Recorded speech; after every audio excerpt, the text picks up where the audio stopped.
Okay, or more. Okay, if you put forward it, maybe put forward. This is, but it's the wire side.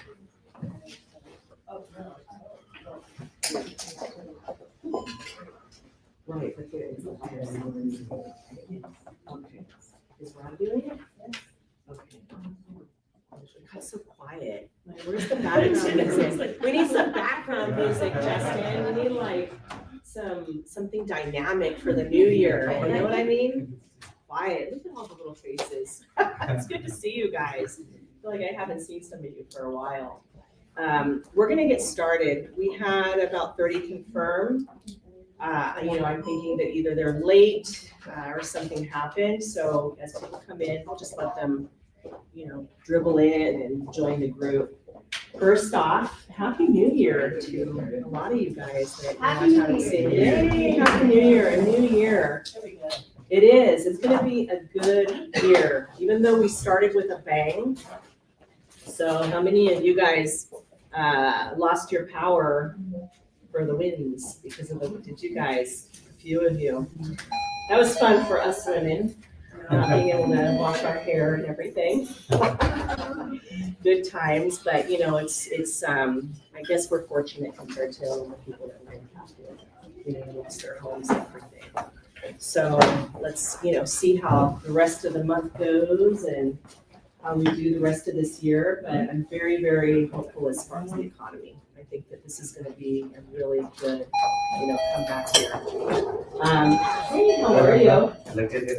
So the reason that I wanted to put this together is I believe very, very wholeheartedly in the power of collaboration.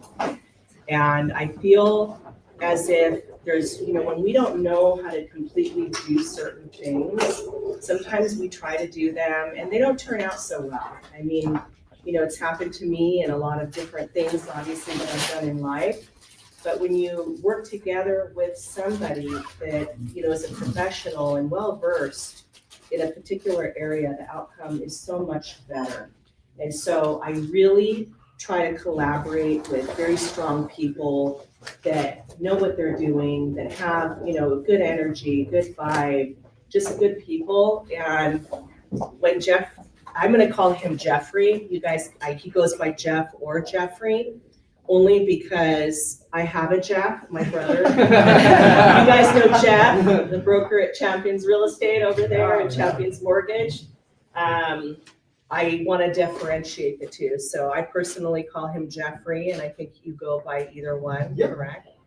But when him and I met, we just started having this really good conversation, and he ended up joining RE/MAX Champions, and he is a professional in commercial real estate. And so that was my opening. I was like, are you willing to teach people and work together with people?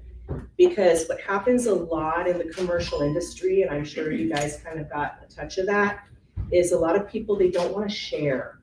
And if they do want to share, they basically say, well, hand me over, the individual, the client, and then I'll just give you whatever referral and peace be with you, have a good day. But when I heard about his strategy and the way that he works, I felt like it was a really good collaboration. So that's how this all came about, where I said, are you willing to be a go-to for commercial in the company and work together with agents and, put deals together to where agents can learn, but it's a win-win situation for both? And he said, yes. And so Yay. Everybody meet Jeffrey. We're really happy to have him in the Champions community. And I'm going to turn it over to you to just say a little bit about yourself and what we're going to be doing here today. Sure, sounds good. I'm going to start with my first slide, just going to go right into it. I'm licensed in 2010, so that was 14 years ago. I was really young back then. I got my broker license in 2018. I am a CCM candidate in 2023. CCIM, have anybody heard about CCIMs? Yeah, so it's one of the, we call it a PIN. So it's a pretty excruciating process to get it, but once you get it, people know that you do commercial real estate. They will take you more seriously. They know that you're number-based. They know you can do analysis by yourself.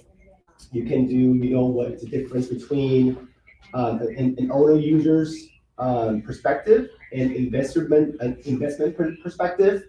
So I am still in the process of trying to get PIN, which is getting that designation. Been doing commercial real estate then since 2013. So been doing this for 11 years now. I'm also a broker MLO, so I do loan as well and commercial loans.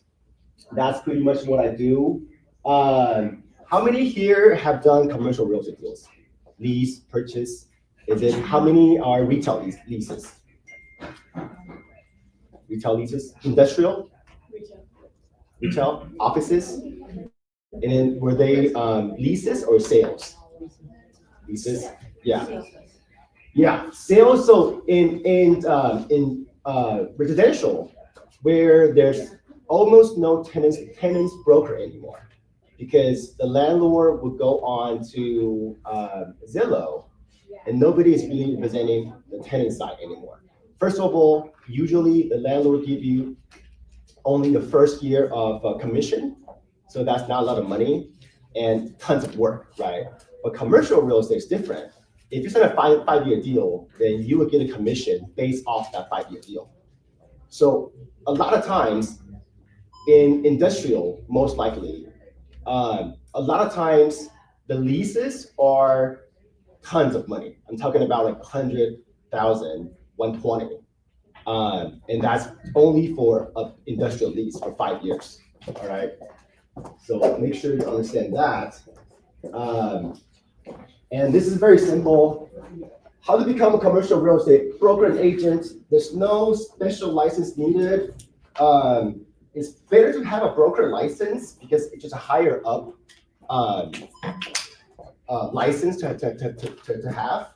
And CCIM courses are strongly recommended. So what it is it's a 4-course curriculum. So it's from 101, 102, 103, and 104. Each classes are 4-day long. You're in class from 7:30 a.m. all the way to 4:30 p.m. And you have one break right in the middle. After the class, the whole week class, then you will take an exam, and then you have to pass it to pass 101. And then you repeat the same thing for 102, 103, 104.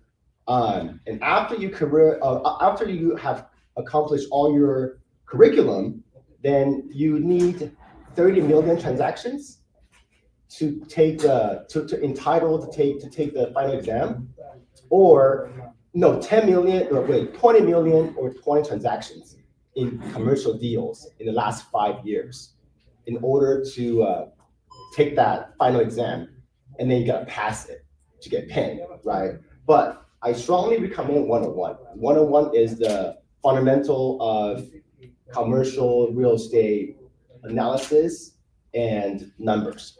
We put a lot of data into Excel sheet to generate data and then have our clients look at it.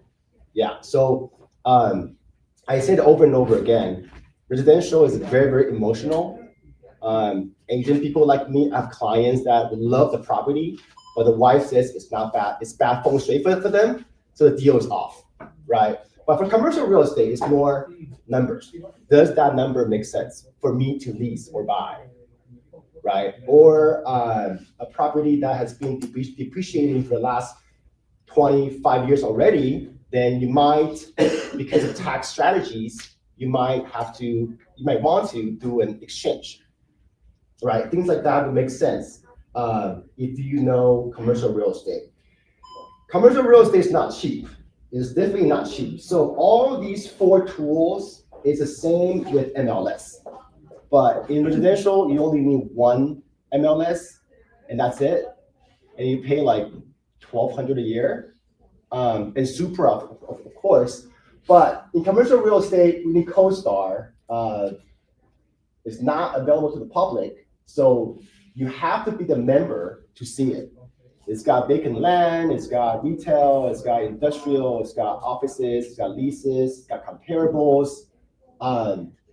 Yeah, and then we pay $495 for it every month, 1 year commitment. So you can't just do 2 months, 3 months, 1 month. It's 1 year commitment.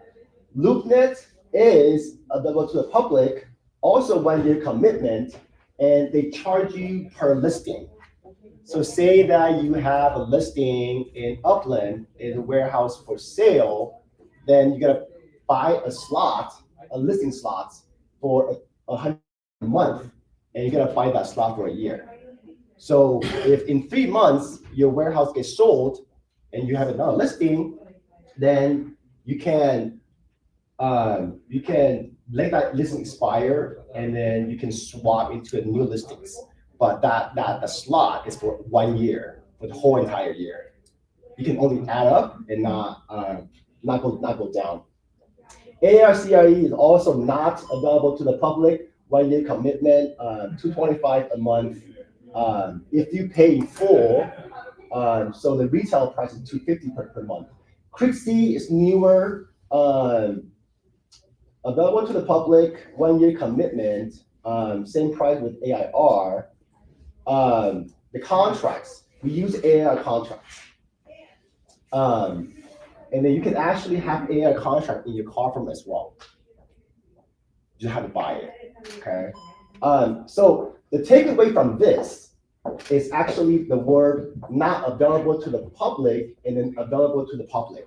I want to talk about why commercial real estate is kind of like a niche market. Since I've been doing this for over 10 years, I started out in my 20s. So a lot of brokers back then would scare you, like how I'm kind of doing this now, but that's not my purpose. They would always say, you know, you gotta have some law background because you need to recontract by yourself. Your client is probably not gonna hire an attorney to read the contract. So, and there's custom contracts written by attorneys, lawyers, the AIR contracts, there's all kinds. And it's a fishy business. And it's really hard and expensive to get into. But look at Crixie and LoopNet. All these sites are available to the public. So us being a listing broker on the commercial side, these are our bread and butter.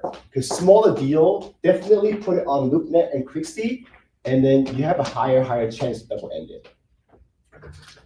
Right. So definitely utilize LoopNet and Crixie. And CoStar and AIR, they are 1 year commitment, they're more expensive, not open to the public, which means that a lot of resources, a lot of listings are hidden from the public, which benefit us if we have it. So it's not like houses now. It's like 10 years ago when I started doing houses, Zillow was not there, Redfin wasn't there. You know, we have to go onto the MLS, and Michael want to buy a property in Rancho, and then, you know, give me your email address, and then I'll handpick listings, and then send it to Michael. So it's being selected by me. I can do a filter of, I'm not gonna have Michael see any listings commission lower than 3%. I could do that because they wouldn't even find out. They gotta find another agent that also have MLS to find out I'm playing the game that I'm playing, right? But now everything is so transparent in residential. Everything is on there. And now commission is negotiable. But commercial real estate is still the wild, wild west. The DRE doesn't really control commercial real estate. So you know how the DRE have rules with the MLS? If you sign a listing agreement with your client in like 48 hours, you gotta put it on the market. Like that rules does not apply to commercial real estate because the DRE does not have a manpower to regulate commercial real estate. There's too many deals, it's too many custom forms. If they want to step their foot in commercial real estate, yeah, they probably need another thousands of people do it. Does not really make sense for them. Commercial real estate is also interesting because it's broken down into so many sectors. So industrial is just warehouses. Warehouse is just, a name for it, but in warehouse, you also have manufacturing plants, distribution, flex R&D, and yards. So manufacturing, you manufacture whatever, right? Furniture, anything. Distribution is just logistics. That's one type. Flex R&D, have anybody heard about it? Yeah, Flex R&D. Flex, R stands for research, D stands for development. These are, the golden ratio for industrial properties are like 90 and 10. So 90 being the warehouse area and 10% being the office area. Flex is kind of like half and half, or vice versa. They got more of the research office space than less of the warehouse space. Yards, people have like contractors' yards. They might have a big bobcats, and people in the construction business, plumbing. People have a lot of 18-wheelers, truck heads. They want to park there. These are called yards. Retails, we have pads. Pads are usually a stand-alone, usually on a corner of a busy intersection, and it's kind of by itself. It's usually like McDonald's, banks, things like that. Strip mall, just kind of like a line of strip mall. Usually it's like nail salon, Subway, like a rectangular shape of buildings, and it is subdivided into like 5 or 6 or 7 or 10 different suites. Neighborhood center, regional, and power center. So all these are different from the size of it. Like this plaza right here, I walk around this plaza. This one we'll consider as neighborhood center because it does not have an anchor. Anchor means a big retail store, usually right in the middle. So the smaller one would be Albertsons, Stater Brothers. The bigger one would be Home Depot, Lowe's, Kohl's. Then you need to have a big, strong anchor store to be a power center or a regional center. Multifamily is broken down into garden, low-rise, mid-rise, and high-rise. Don't quote me on this. I think garden is 2-story and below. Low-rise is 3-story to 5 stories or 4 stories. Mid-rise is kind of higher up, and then anything above seventh floor, taller than seventh floor would be the high-rise in our area. One of the major CRE components is development and land. I do that as well. Offices is broken down into professional office, executive office, or executive suites like WeWork, and medical office. I have done tons of offices throughout the years. And then a lot of them happened in the last 2 years. Office is just easy money. There's not a lot of TI. There's not a lot of going back and forth with the city, getting the permits. Just straightforward business. Retail is harder usually because cities are involved, and you need to hire an architect to do the drawing, submit to the city. If you're touching any plumbing, electrical, that will take months. A specialty is one sector as well, is golf courses, church, school, farms, dinner, things like that. So all the stuff that I mentioned right now covers, I want to say, 90% of the entire CRE components. And then I have done pretty much all of them throughout the 11 years I've been doing commercial real estate. All right, talk about leases. So there's 3 major type of leases. One is triple net leases. It's usually for retail, sometimes for industrial. The main point is the tenant pay for the base rent plus triple nets. It's property taxes, insurance, and CAM charge. CAM charge stands for Common Area Maintenance. Think of it as an HOA for condo. All right. Modified gross is usually used in industrial. We call it industrial gross as well. Tenant only pays for the base rent plus CAM, Common Area Maintenance. So they don't pay for property tax and insurance. Full service gross is usually for nicer, high image offices, and then the landlord pays for the triple net. So you don't pay anything. I mean, you pay for your internet, you pay for your phone service, but landlord pays for all. So you might ask, why is there 3 different types of leases? And then why would a landlord use a full service gross than a triple net gross? If you are a landlord and you have an office building with like 20 suites, or you have a plaza, which type of lease do you want to use for your tenants?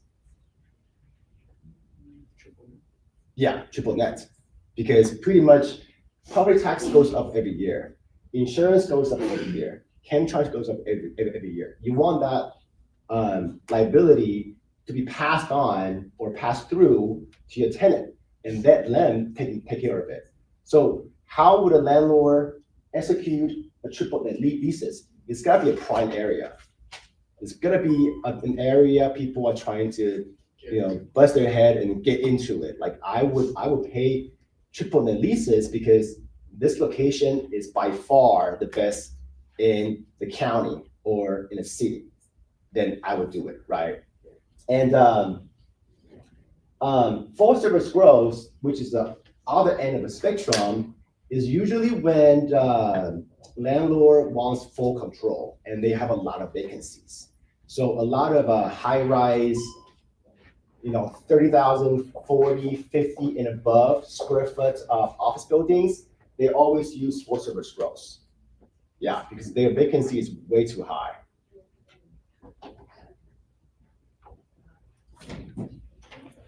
There's 2 more special leases. One is called ground lease.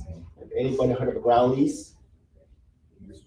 Yeah, so it's when you have a piece of land and it's vacant, it's raw, it's sitting like right there, in the middle of nowhere. And that city is getting more attraction of people. And then maybe a gas station, usually it's a gas station.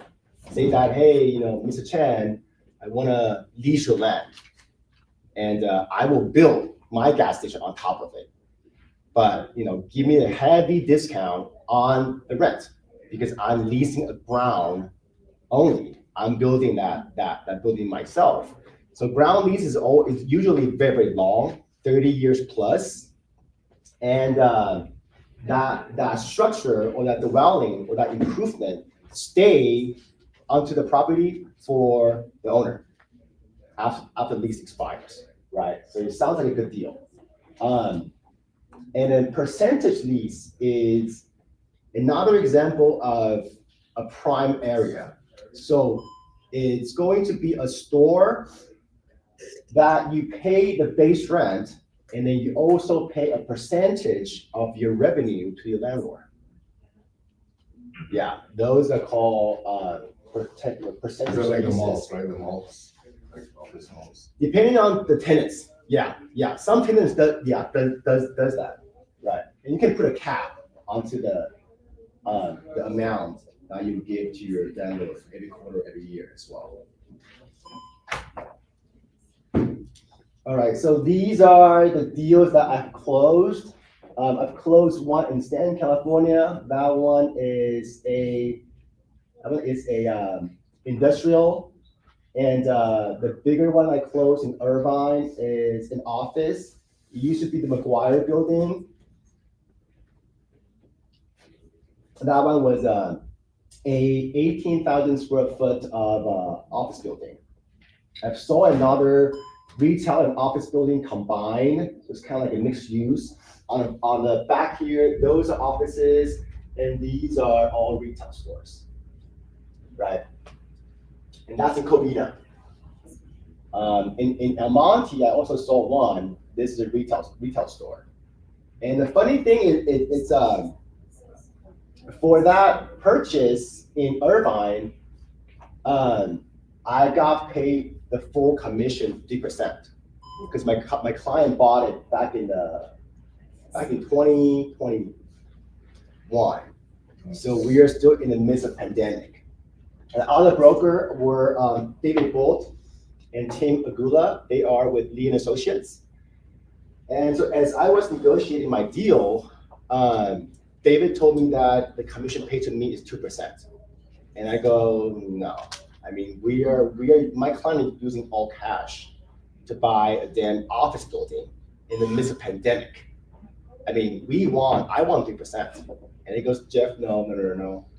We are only getting paid 1.75, me and David. And I go, that's not my business. Negotiate for me at 3%. You go back to the owner and say that I'm negotiating on behalf of you. You should get 2%. So at the end of the day, I got paid for 50%. So that paycheck was the biggest I've received so far. So commercial real estate is creative. There's no rules.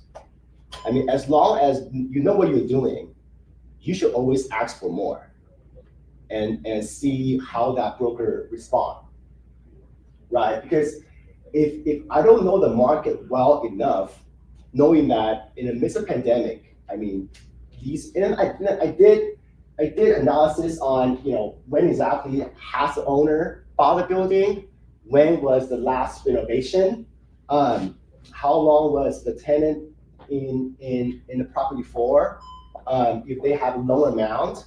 So I really dig a deep dive into studying the scenario in order for me to say I want my 3% or I'm gonna buy another building. Right. So yeah, but if I don't know that much, they're giving me 2% and I took it, that's like 65,000 less. And I'm doing the same thing. I'm doing the exact same thing.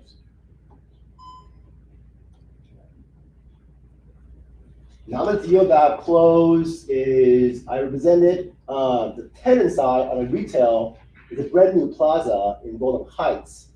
And how my client purchased that 50 million industrial building in Ontario as well. It's a portfolio sale that happened just last year. I managed 2 buildings in Diamond Bar. One is the one right here is the medical office, and that was the professional office. That's my son's dentist. Yeah. Dr. Barr is my client. They use the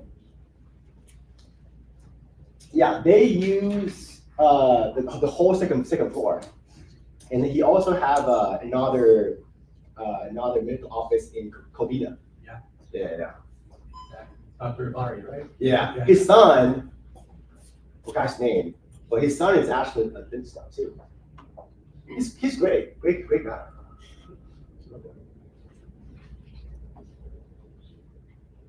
All right, so this is going to a story mode.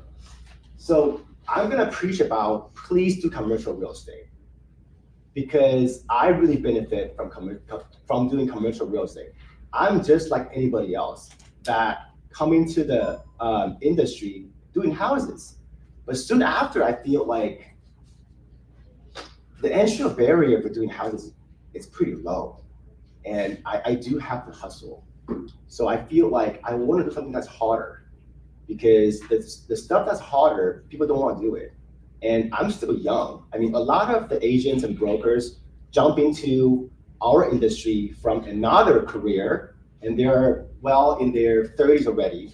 But I was in my 20s, so I only have to be responsible to myself. Then I can pretty much do whatever I want.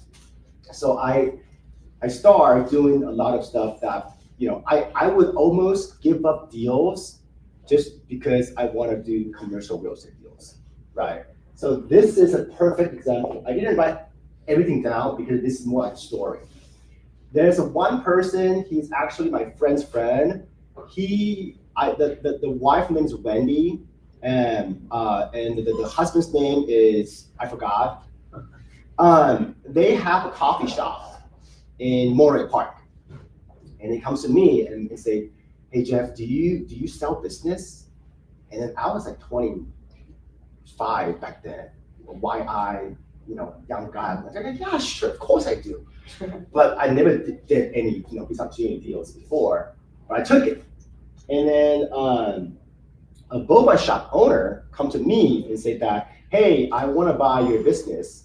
I do boba, and then boba and coffee, same thing. I can use most of the equipment, and then I like the layout. I like the flow of the traffic, location. So that boba owner becomes my biggest client for the last 10 years. So what happened to him was, so I double-ended that business opportunity, and I become friends with the boba owner. The 3 more shops they open up, so these are retail leases done by me. And then the husband is like 2 years older than me. I was born in '86, and we did this when we were in our 20s. And then they began to make more money, and they have like 5 locations now. So they used to rent. So they bought their first house from me, and they make more money. They want to do import-export. They want to do boba supplies. So syrup, boba, sugar, cups, straws, everything that a boba shop need, they would import it from China and Taiwan and bring it up here. So the guy says, I need a warehouse. Do you do warehouse? I'm like, yeah, of course I do a warehouse. I do everything. So I did warehouse for them as well. So I leased their first warehouse in El Monte for like 7,000 square foot. Now that warehouse became too small, so they were asking me to sublease it. So that's one more deal of subleasing it. And if they sublease, they need a new location. So I lease I think it's 17,000 square foot of industrial space in Baldwin Park for them. And that is the 8th deal already. And then the same thing happened again. They want to sublease that Baldwin Park one and then find a new one, a 30,000 square foot. So that's 6, that's 5. That's 5 industrial leases in 5 years from that one client. And then they later on got more money, so they used all cash to buy in the South Hills area in West Covina, a house worth it's probably worth like $3 million now. I bought it for them for like 1.4 in 2020. Yeah. And then I did my loan. I had my loans license back then, so I did their loan deal. So the loan was under me as well. They bought it with cash, but then they refinanced because during those times, the rate was like 3%. So why not leverage, right? So I make money on their loan as well. And later on, they bought more property, like condos for investments. I do those. I'm a broker associate, so I can do property management. So I manage 2 houses for them. So that one client gave me about like 15 deals. Yeah, 15 deals. And the referral that this guy gives me is solid, is strong, it's very, very strong because he knows how I work. So usually whenever, when I see my phone ring, if it's not work related, I just kind of get like frustrated, because I'm waiting on like an important email or on a broker, right? And I don't get happy if my wife call me as well. I'm waiting for the brokers to call me back, not you. Text me, But I'm always happy that person called because when that person call, I know it's money. I know he wants something. Yeah, so I have more friends like that, clients, and they're my friends now. So when he called me to introduce to his friend and family members, he would tell me, what does his friend needs, and then he would tell me like the very, very detailed, important stuff that I should know about, because I know everything detailed about his family. I know the personality of a wife. I know, I'm like, because I do all of his portfolio in real estate. So, he trusts me a lot. He never refer a client to me and say that he wants to cut out of it. He just feels like you are a good man. You do what you do. I'm just gonna keep referring you business. I think referral is kind of like a two-edged sword. Is that how you say it? Because you a lot of times when you refer people, you have to endorse them at some point. Yeah, you can't, because a lot of people, want to talk to me. Do you have a good dentist? Like, yeah, Dr. Barr is great. So go to that guy, right? I can endorse him. I use it personally. But a lot of time, if people are asking, like, do you have any CPAs? I'm like, my CPA is not that great. Yeah, she's cheap.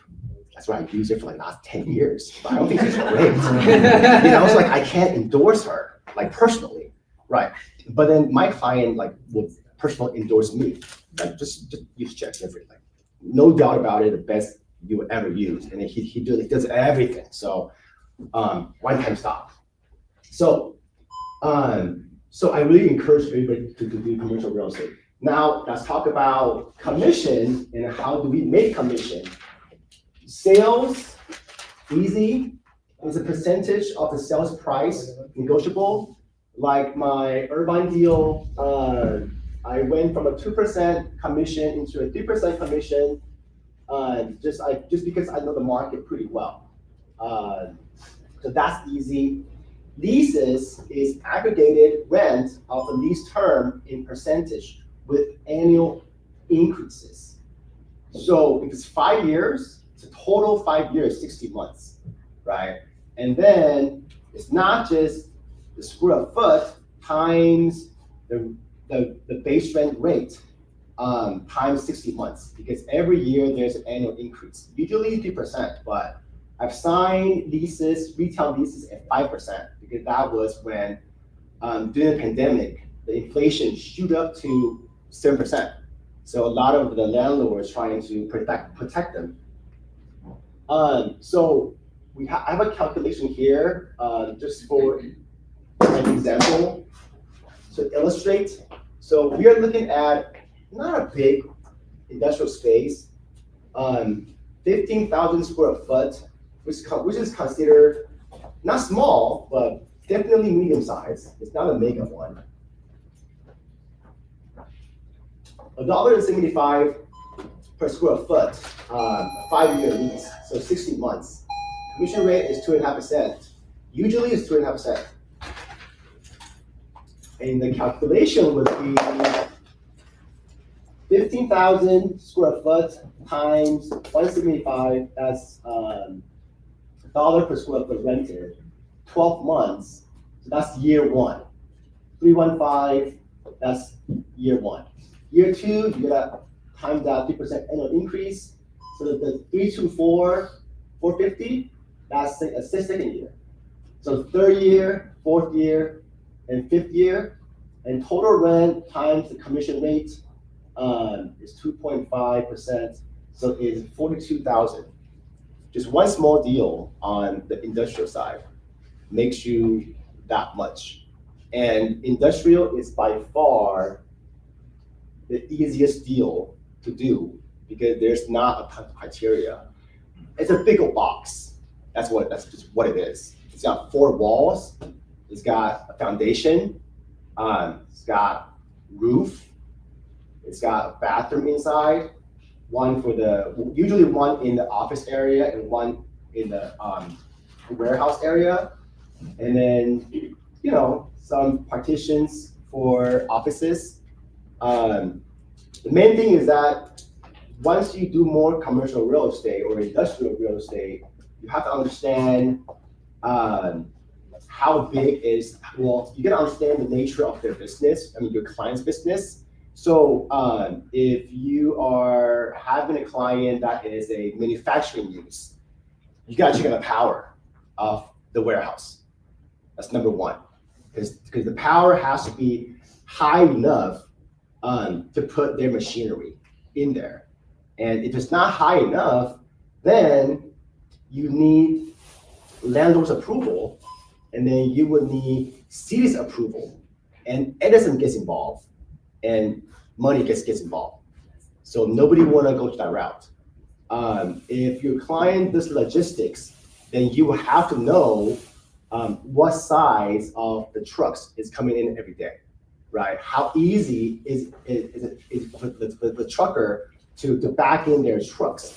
So the truck yard, the court, has to be big enough, right? And there has to be more stalls. So if there is empty containers, there's actually more stall on the loading docks to park empty containers. So those are kind of like given when you do industrial real estate for a good year. Those are the given. Retail spaces are different as well. If you're talking about, imagine if Starbucks is your client, right? They are opening it up in every corner of the city, the state, the whole America, then it's good business. A lot of the restaurants, commission is up there as well, because restaurant, the initial investment is usually pretty great, right? Rent hood, strap, all that good stuff, costs tons of money. So usually they want some 10-year lease, the 10-year option. So when the lease period is longer, more money for you guys. But a lot more work. Offices, yeah, recently I love offices because it's really straightforward. You just gotta ask your client, how many people, what do you do? First of all, are you open to the public? How many employees do you have? How many, do you need cubicles? Do you need bullpen? Do you need kitchenette? Do you need private offices? Do you need high image or low image? What's your budget? It's just very, very straightforward. And usually we send a 3-year lease for offices. So the money is up there as well. Just last year, I closed a sublease, and it's in Diamond Bar. That one was a 3,000 square foot. Yeah, 3,000 square foot. Still have like 3 years and 10 months remaining on the lease. That one was $23,000 for my commission.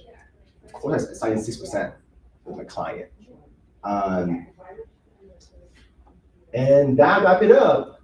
It's 11:50. I have 10 minutes, so I can do Q&A. I have a question. Sure. Can you talk about contingencies? Is it compared to real estate residential? Yeah. So I can talk about that. Definitely. There's one thing that I really want to talk about. It's when you are trying to do commercial real estate, do not use the common sense you learn from residential and then apply it into commercial real estate, because some things are just different. How we write offers up in the residential side, we do it by submit a legitimate contract, and then we bitter it with counter offers, right? So that initial contract usually gets countered. So it's not really, the counter offers supersede the previous offer, right? But on the commercial side, we do LOI. LOI stands for letter of intent, right? So there's like a standardized form in letter of intent used by all commercial brokers, and everyone used different language, but about the same. So your contingency will be in your LOI, letter of intent. Letter of intent is pretty much a Word document that we type up, and then we will have our client sign it. It's non-binding. Yeah, it's only a letter of intent. So you don't do like a purchase agreement? No. We do LOI first. So LOI is kind of like counter offers. We can do like LOI, send it to the other broker, counter LOI, and then at the end, we make sure that all the terms are negotiated and agreed upon, and then we make it into a contract. It's easy. I like it that way. Yeah, I use the form Air CRE for. Yeah. things like that. yeah, we use it on SCRE. So, and then one more thing is that for the purchase on the commercial side, it's usually escrow period, so say 60 days, and then in the middle, there might be extensions. So 30 days extension or 2, and then we have a closing period as well. So if it's 45 days of due diligence, and then 1 extension of 30 days, that's 75 days. And the closing takes about like 2 weeks, 15 days. So 90 days, 3 months to close a commercial deal. The difference is that for the residential side, you buy a house, you need a termite inspection. Be a termite guy, I mean, they're everywhere. Or go to Morrison or Indeed inspection, get an inspector out. Usually you don't do phase 1 report. Phase 1 is environmental report. So commercial side, we always use phase 1. The phase 1 takes about like 2 weeks if a guy is fast. Sometimes more, like a month. Yeah. I mean, they gotta do like site studies. There's phase 1 and phase 2. If phase 2 is involved, yeah, definitely more than 1 month. Yeah. So LOI is very, very, very important. Yeah. Go ahead. How do you prepare your clients, or how do you market yourself, and how do you find your clients? So this is another thing. I really believe that if you've been doing residential for the last 5 years, you should have enough clients. You know your clients inside out. How much money do you have? Where they are from? Where the wife is from? How many kids do they have? You bought the most intimate stuff for the family, right? If you're a jeweler, the wife bought a ring. You don't know much information about the family, but when you bought a piece of real estate for a family, it's very, very intimate, right? You know a lot of stuff about the family. So learn some commercial knowledge and start doing it, and then convert your own leads, find your own leads. Maybe next time, the same client, when you are buying, if it's Thanksgiving or some holidays, if you ever like ran to them, you mention about it, because they always have an uncle, an aunt, whoever that needs a retail, needs industrial. I mean, I don't think they are all W2 employees. Some of them has to be business owners, right? Yeah, but the problem is that, again, with referrals and endorsements, your client cannot endorse you. They don't even know you do commercial real estate. So they wouldn't go to you, right? Like I wouldn't go to Dr. Bari for a heart surgery because I know he's a dentist. Yeah, it's the same thing. So that's why if your family members or whoever you know, they don't know you do commercial real estate, so they will not refer you any business. So try to crack it open that route, right? Or on your Facebook, Instagram, social media, use one of my closing. I don't care if it's small, big, retail, office, industrial. Use one of them. Say that, collaborate with, or just say, I closed my first commercial real estate transaction and, broadcast it. Let people know, oh, you're doing commercial real estate, right? So when they see more and more your posts, they feel like maybe you do commercial real estate. Yeah, a lot of times, these kind of things are powerful. I often say that, my wife would believe on strangers on Yelp than myself, because they would read and reviews like, oh yeah, people say it's a bad restaurant, I'm not going there. I'm like, give it a try. 3.5 is not that bad. It's worth giving it a try. Big B and the Lord's not. Yeah, it's not that. Well, yeah, I mean, if it's health, then yeah. If I see like cockroaches and rats, I'm not going there, right? But people believe in that kind of stuff, right? So kind of use that. I really think that unless you've been doing this for only like a 1.5, 2 years, then you might not have that much connections. But if you've been doing this more than 5 years, within your own clientele, there's always somebody that needs help in commercial real estate. Sure. So do you recommend more commercial residential or commercial industry, or what type of commercial you recommend to focus on? I want to say because I joined the war with champions, so do everything. No lead is too small. Then try to do it. You know, when your client says that, when you have a lead, say that, oh, I want to open up a small nail salon. Take that opportunity because that's where you learn your first deal, right? Don't think about, oh, that deal's too small. I got bigger houses to sell. I got open house over the weekend. You gotta start somewhere.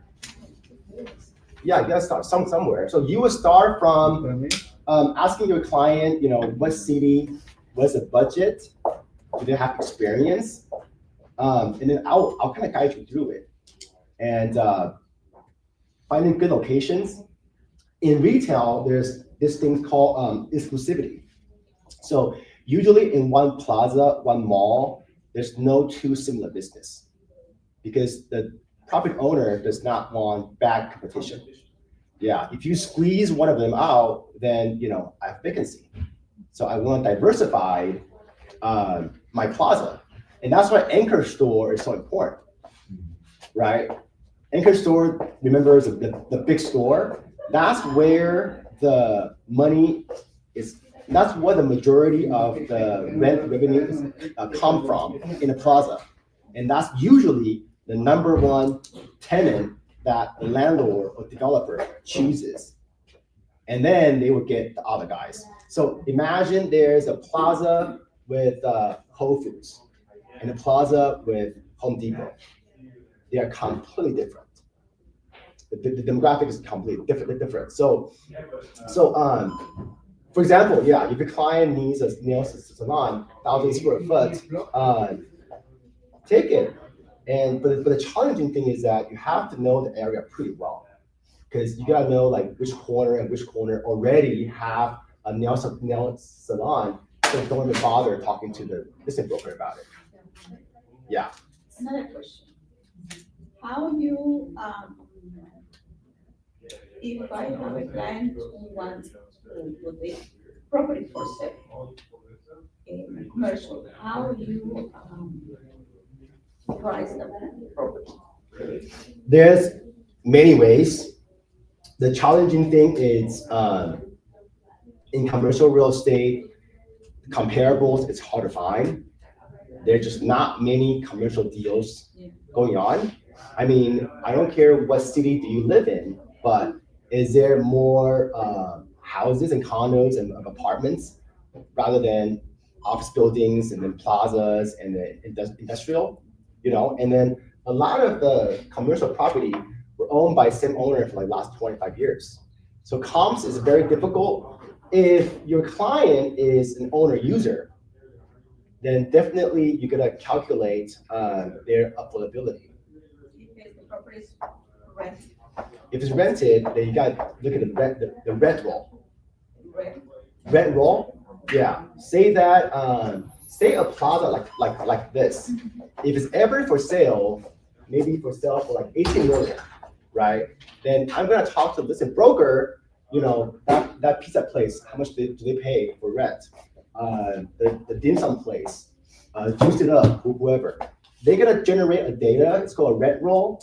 Is every single tenant, how many years do they have left on their lease, and how much do they pay per square foot per month, and what is their the yearly increase rate.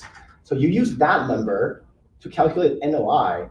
NOI stands for net operating income, and then you will backtrack into math and find out what is the actual cap rate people are trying to achieve in this sector, in this area, and then you will come up with a number.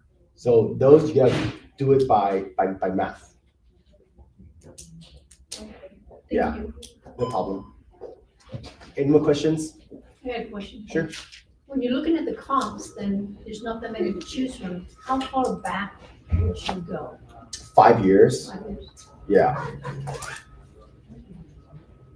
But you gotta take into consideration, like the comp that I generate for you. Yeah.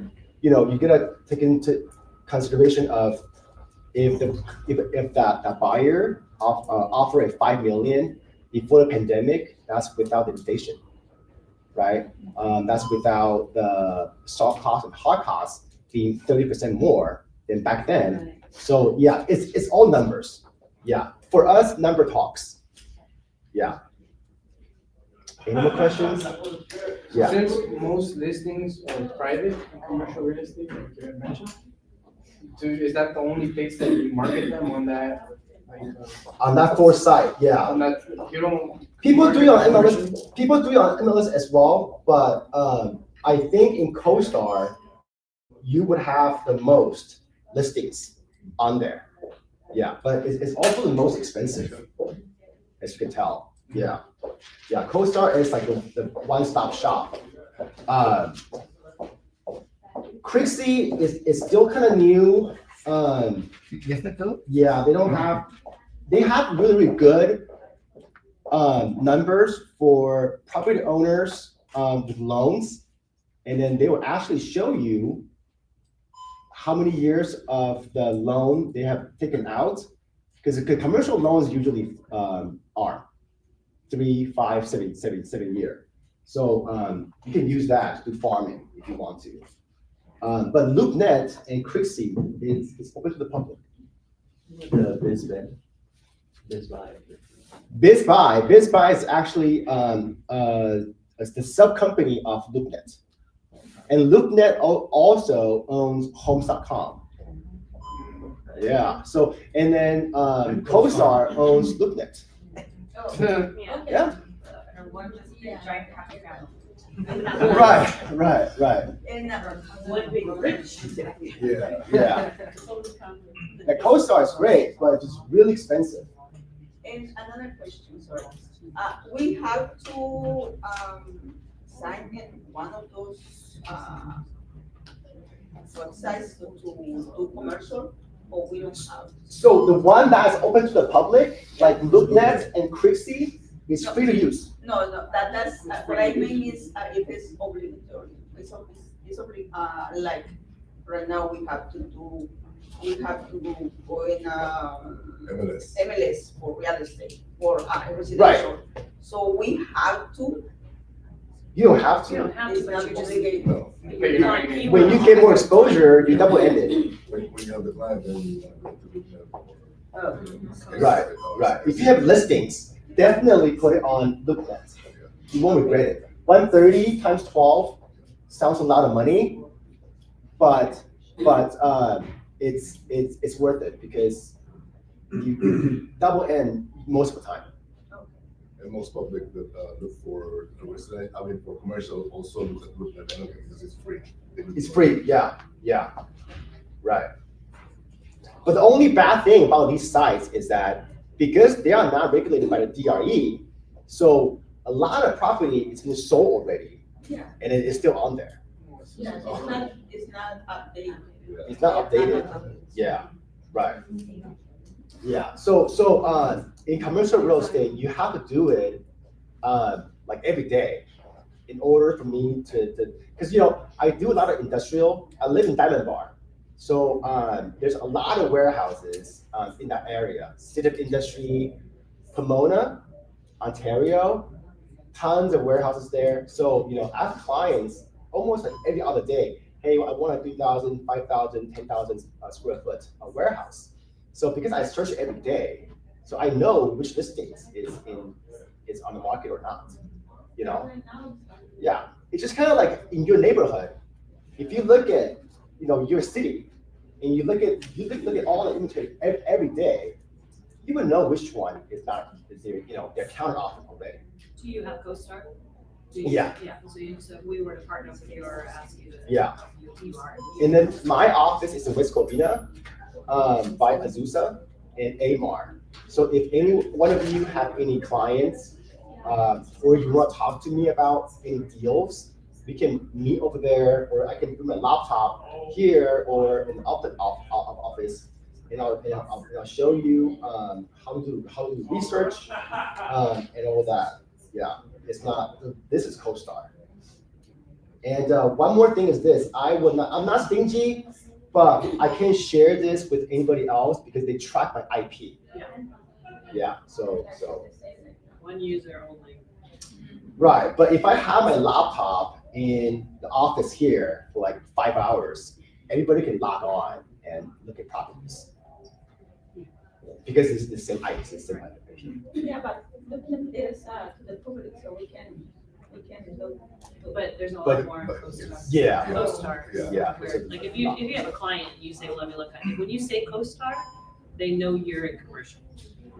And know this, your client, most of the commercial client are more sophisticated. So they would know that LoopNet is free. So if you only give them, you can just copy and paste or copy and link from LoopNet, they know you're not the commercial real estate. Yeah, it's a given already. Yeah, it's kind of like if anybody wants referral from me, and then I give them like a Google link. It's like, oh my God, I Googled it, yeah. All right, anything else? All right, thank you very much for coming.